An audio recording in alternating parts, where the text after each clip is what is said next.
Madame, Monsieur, bienvenue au 15h30 et bon après-midi à vous.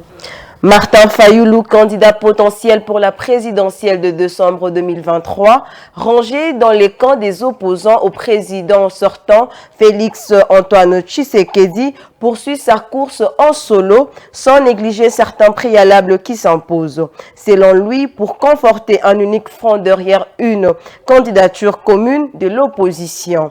Le président de l'Amouka et du parti SID a réagi lors de l'interview qu'il a accordée à la radio Top Congo. Suivez. Nous étions à Lubumbashi le 14 avril. Nous avons signé une déclaration. Dans cette déclaration, nous avons dit que nous unissons nos moyens et nos forces pour avoir des élections transparentes, les élections impartiales, les élections inclusives et apaisées. C'est ça que nous avons dit. OK ?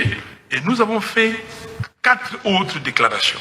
Et dans toutes ces déclarations, la trame c'était on n'assistera pas à une parodie d'élection.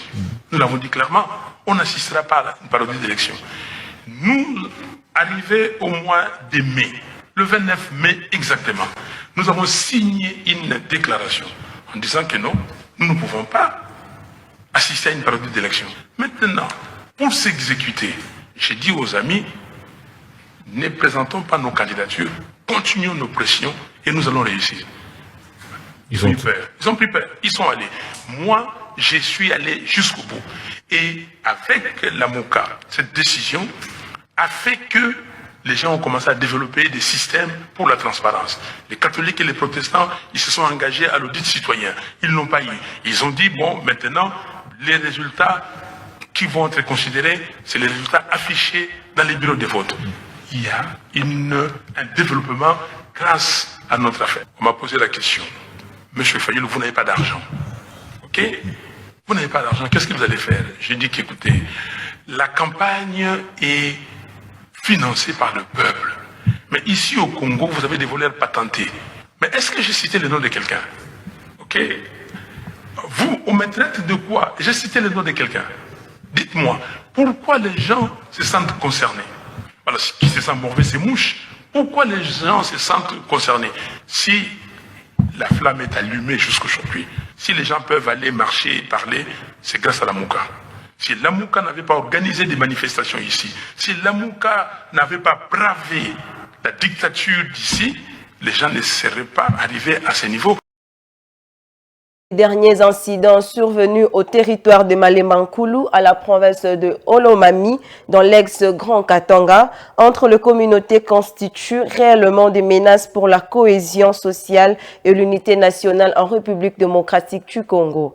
Dans la vague des réactions suscitées, dernier en date, le président national de la solidarité congolaise pour la démocratie et le développement SCODE en sigle, Jean-Claude Mouyambo Kiassa, a lancé un message aux Katangais en particulier et ainsi qu'aux ressortissants des autres provinces résidant dans l'espace du Katanga en général, pour ensemble regarder dans la même direction, celle de la paix. Suivez ces propos.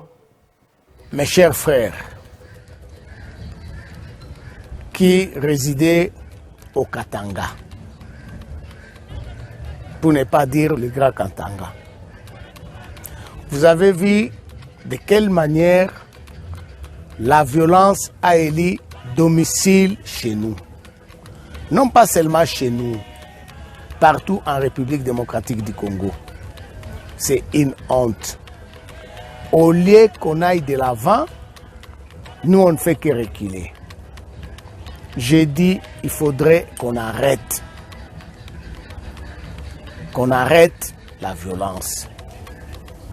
Et ceux qui font l'apologie de la violence, ils doivent être poursuivis. Ils doivent être poursuivis. Et ce que je vous demande, nous devons nous sentir à l'aise.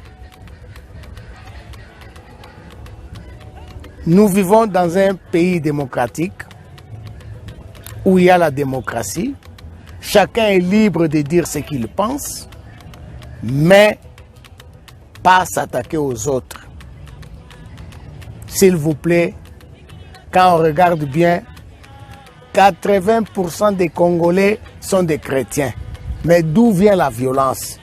Est-ce qu'on prie réellement ou on s'amuse avec la volonté du bon Dieu?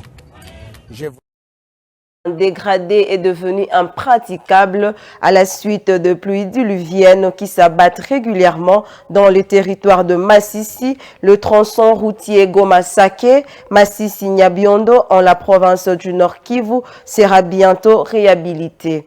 Le gouverneur de province Haï, le général-major Peter Chirimwami, est allé se rendre compte de la situation sur terrain. À la tête d'une forte délégation, l'autorité provinciale rassure sur les débuts des travaux dans un délai raisonnable. Suivez. Le tronçon routier Goma-Sake-Masisi-Nyabiondo est dans un état de dégradation très avancé. Les véhicules avec des marchandises bloquées dans la boue, même les motos ont du mal à circuler sur cette route en cette période pluvieuse. Les populations et leurs marchandises font plusieurs jours avant d'atteindre la ville de Goma. Après plusieurs plaintes de la population auprès des autorités provinciales, le gouvernement central a débloqué les fonds pour qu'enfin les travaux de réhabilitation puisse commencer. La population a fait des alertes et nous sommes venus nous-mêmes voir ce qui se passe sur le terrain exactement. Pour réhabiliter la route, le gouvernement de la République a débloqué les fonds et avant que ces fonds n'entrent en action, je devais moi-même arriver sur le terrain.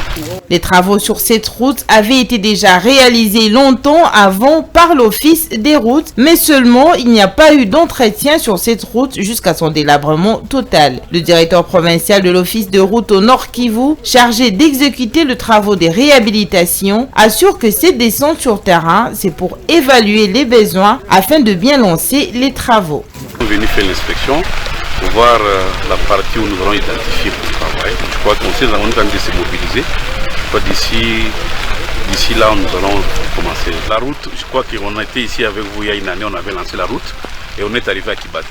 Mais il fallait l'entretenir. C'est pourquoi nous revenons maintenant dans cette deuxième phase pour mettre l'énergie pour avancer. Le gouverneur militaire, le général Chirimwami, est conscient des défis sécuritaires qui bloquent le développement de la province du Nord Kivu. Il rassure que le gouvernement provincial qu'il dirige est engagé sur deux fronts. D'une part, la guerre contre les agressions orchestrées par le Rwanda à travers le M23 et d'autre part, le problème de développement. Dans les conditions où nous sommes, c'est inséparable. Nous devons continuer à nous battre contre les agresseurs, mais aussi ne pas baisser les bras. Continuons à la rassurer. C'est ce que je disais, que le gouvernement de la République vient de débloquer les fonds pour réhabiliter cette route. Ce que je peux dire à la population, c'est d'être un peu patiente et dans peu de temps, nous allons voir le changement. Depuis novembre 2021, le gouvernement provincial du Nord Kivu avait levé l'option de réhabiliter et assurer la maintenance de la route Goma-Sake-Masisi-Walikale, longue de 256 km. La réhabilitation de ce tronçon va faciliter la circulation des personnes et de leurs biens dans cette partie de la province du Nord Kivu. Un entretien permanent est souhaitable pour éviter ce genre de situations après les travaux qui vont être lancés. C'est la fin de ce bulletin d'information. Portez-vous bien et restez branchés sur Mandiko Télévision.